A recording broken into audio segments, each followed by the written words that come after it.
रोज रोज गिरकर भी मुकम्मल खड़ा हूँ। रोज रोज गिरकर भी मुकम्मल खड़ा हूँ। जिंदगी देख मैं तुझसे कितना बड़ा हूँ। जिंदगी देख मैं तुझसे कितना बड़ा हूँ। नमस्कार दोस्तों, क्या श्लोक सुना ही होगा। गुरु ब्रह्मा गुरु विष्णु गुरु देवो महेश्वरा गुरु साक्षात परब्रह्म तस्मै श्री गुरुवे नमः। एक बार की बात है, पहले हमारी गुरुकुल व्यवस्था होती थी, तो एक सुदूर राज्य में एक जंगल के पास में एक आश्रम हुआ करता था। वहाँ एक गुरुजी रहते थे, उनके और भी कई शिष्य थे। एक शिष्य उनको बहुत ही प्रिय था। वो कला के प्रेमी थे और वो अपने बच्चों को जीवन यापन करने के काफ़ी मार्गदर्शन देते थे, शिक्षा देते थे। और खिलौने बनाने के लिए, जो टॉयज़ हैं वो बनाने के लिए, मिट्टी के खिलौने, लकड़ी के खिलौने बनाने के लिए उनको कलाकृति सिखाते थे। उनका एक परम शिष्य था, उससे वो बहुत ही स्नेह करते थे। वो बहुत ही विद्वान शिष्य था, बहुत ही जागरूक था, होनहार था। और वो उसको हमेशा डेली बोलते थे, जब भी वो कोई खिलौने बनाता था, कि बेटा और अच्छा करने का प्रयास करो। बस वो यही बोलते थे, बेटा और अच्छा करने का प्रयास करो। कुछ दिन बाद वो शिष्य अपने गुरु के साथ मार्केट में, बाज़ार में गए अपने खिलौने बेचने के लिए, अपने आश्रम का खर्चा चलाने के लिए। शिष्य के खिलौने गुरु के खिलौने से ज़्यादा महंगे बिकने लगे, वो लोगों को काफ़ी पसंद आने लगे। लेकिन प्रतिदिन शिष्य के खिलौने महंगे होते जा रहे थे और काफ़ी उनसे आमदनी बढ़ रही थी।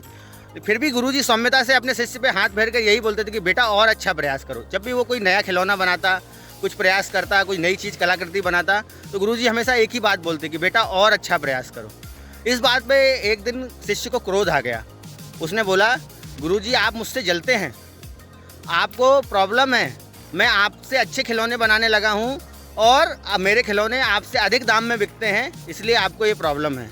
गुरुजी तुरंत समझ गए कि बच्चे को कुछ समस्या हो गई है। उन्होंने उसको अपने पास बिठाया, धैर्य से पूर्वक उसको अपना स्नेह बिखेरा, हाथ फेरा उसके सर पर और बोले, बेटा जब मैं छोटा था, अपने गुरु से शिक्षा ले रहा था, तो मेरे खिलौने भी मेरे गुरु से अधिक कीमत पर ही बिकते थे।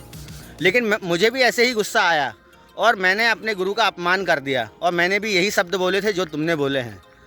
इससे क्या हुआ कि मेरे गुरु ने मुझे आगे बोलना बंद कर दिया, मेरे आगे सीखने के मार्ग बंद हो गए, मुझे आगे का जो ज्ञान प्राप्त होना था वो बंद हो गया और मेरी कला वहीं पे रुक गई। इसलिए मैं तुमसे बस एक ही बात बोलूँगा कि बेटा अच्छा करने का और अच्छा करने का प्रयास करो। इस बात पे शिष्य द्रवित हो गया, उसको अपनी गलती का एहसास हो गया, उसको समझ में आ गया कि उसने क्या अपराध किया है। वो तुरंत गुरु के चरणों में लेट गया और क्षमा मांगी। दोस्तों, इस कहानी से ये शिक्षा मिलती है कि हमारे जीवन में एक गुरु का होना नियंत्रण आवश्यक है, जो हमें सतत प्रेरित करता रहे। ये बात मायने नहीं रखती कि वो हमसे होशियार है, हमसे ज़्यादा हुनरमंद है कि नहीं है।